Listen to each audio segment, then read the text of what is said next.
They do not give you a warning, they do not send you a letter, but when they show up, your dream to live in the UK ends there. What happens to you is you will be handcuffed and put on a one-way flight back to your home country with a 10-year UK visa ban. Now, if this sounds horrendous, in today's video, I will be sharing the top 5 mistakes immigrants are making which costs them their ability to get a visa in the UK, but also potentially will ban them from an ILR and will ban them from British citizenship.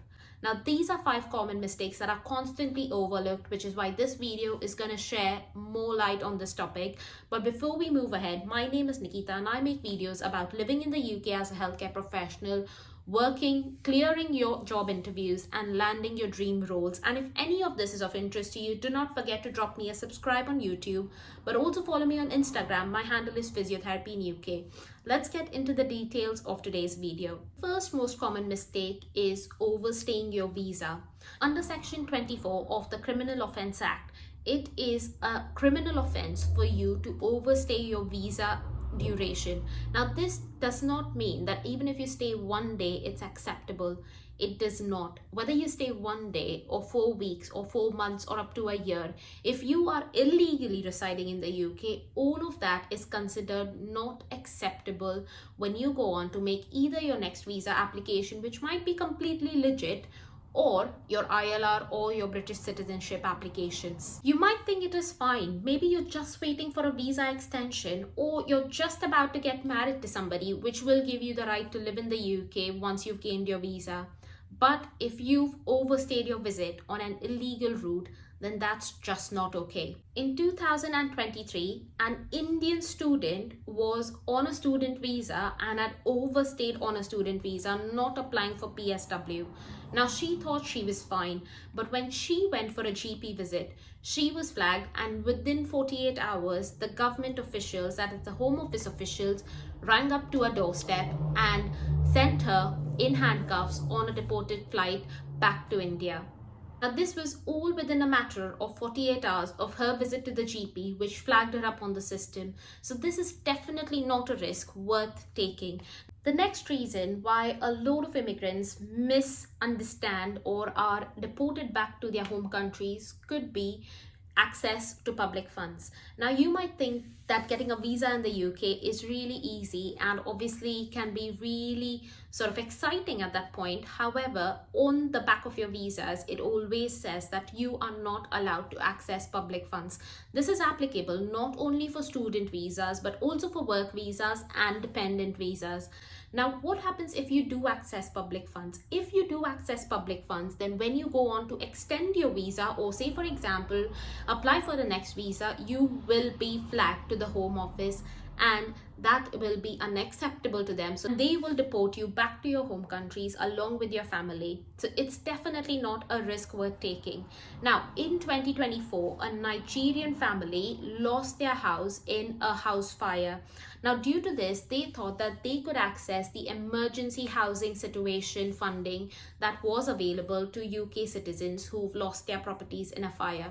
As a result of that, they were rehoused, but when this family was looking to extend their visa of stay at the end of the year, they were not allowed to do so and had to fly back to Nigeria without being granted permission. Now, just to make this a little bit more clear, I'm just going to read out a list of what is considered to be public funds. So this includes universal credit, income support, child benefit, child tax credit, work tax credit, housing benefits, job seekers allowance, employers and support allowance, pension credit, and council tax benefits. Other than this, there is still a long list of credits that are not included under public funds that you are allowed to access. Now, this includes the NHS healthcare, provided that you've paid for the immigration health surcharge, the state-funded education, free school meals, COVID-19 vaccinations. You also have some benefits such as maternity allowance, job seekers allowance, statutory sick pay, and statutory maternity pay. So these are the funds that you are allowed to access even while you're on your visas, because these do not come under public funds. So please be aware about this, guys, because I don't think people are speaking about this enough. The third most common reason why deportation might be on the cards for you is faking your documents or lying on your visa applications. Now, you might have seen a video recently which was doing its rounds on Instagram where an Indian student was again trying to enter the UK on a tier 4 student visa. But when she landed in Heathrow and the immigration officers went through her paperwork, they realized that some of the documents that were related to her university were fake. Now, as a result of this, that student was immediately stopped from entering the UK. So what happens if you do have fake documents? You will be imposed with a lifetime ban in the UK. And if you provide false details on your visa applications for the UK, then you are banned for 10 years. No questions asked, no second chances given on your visa applications. You are just completely banned. Under the 320 article, subsection 7A, falsifying any information, and this includes fake addresses or inflating your income, is considered as deception and is therefore not allowed. So make sure that you do not falsify any information on your visa documents. Because let's be honest guys, the Home Office is checking and double checking all of the details that you are providing, and they will continue to do that every time you extend your visas or apply for a new visas. The next common reason is criminal offences. So under the UK Borders Act of 2007, if you are criminally charged with offences for 12 months or more, you face automatic deportation. But even if there are repeated minor offences, you still are at the risk of deportation. Now, if you don't believe me, there's again an Instagram video going around recently where an Indian student was again trying to contact minors in the UK who were about 13 to 14 years old and was asking them for inappropriate pictures and was sending them inappropriate text.